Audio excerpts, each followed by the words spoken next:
Hey, how's it going? This is Joshua Edwards, and this is my video, my presentation for the class. Welcome, and let's get right into it.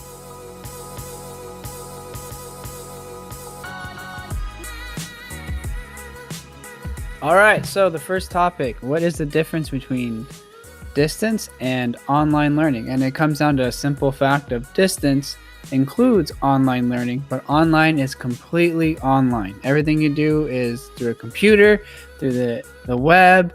There's nothing in person. Now, distance learning includes in-person stuff. It includes physical copies of things, especially historically. You used to do it through postal service and through mail. Nowadays, that's inefficient, so we don't use that. But distance learning has everything to do with blending almost the online and the in-person and seeing if you can find a way to balance the two out. Okay, the second point, what different types of online experiences are there right now?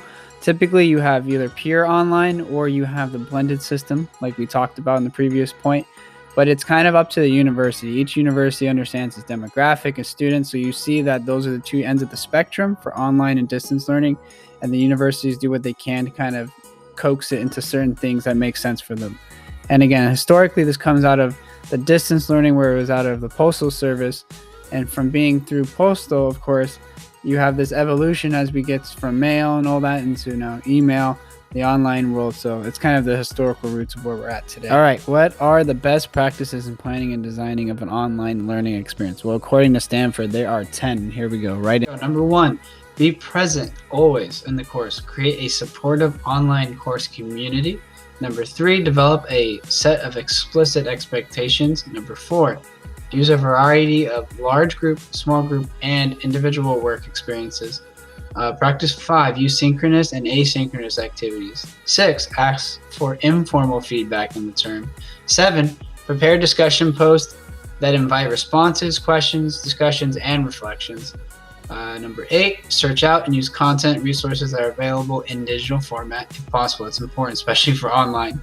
Number 9, combine core concept learning with customized and personal learning. And number 10, plan a good closing and wrap up activity for your course. Just kind of just bring it all. All right, and the last one, what trends in development suggest the direction of online learning, especially for higher ed?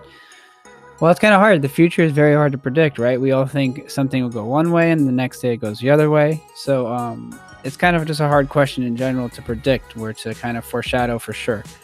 But in an article from Harvard Business Review, it actually asked 3 questions that COVID kind of brought up for higher ed. Because if you think about it, the thing that will push higher ed into online is a pandemic world, right? And if we ever have another pandemic where things move more into this, we need to be ready for it. And so I think when we think about the future of education online, it will be. It's inevitable. You will have more of it. But asking yourself questions, I think that's the more important way to forecast what it will be. So here, it poses 3 questions.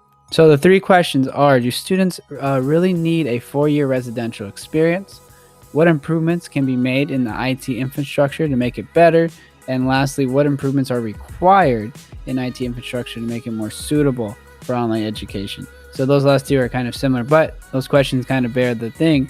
Okay, we're questioning the traditional model, but also, hey, we're going in this direction.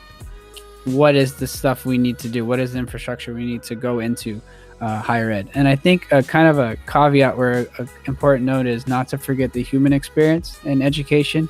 As humans, if we're already as babies imprinted to learn from our parents, learn from humans, if we become adults and lose that human aspect to it, I think we lose a big aspect of education and what it means to be a human being. So I can see where things will go online, but I hope that people would understand the human experience and the importance of that and move to at least some more of blended programs where there's in-person, but yet they're still using the full benefit of online and technology.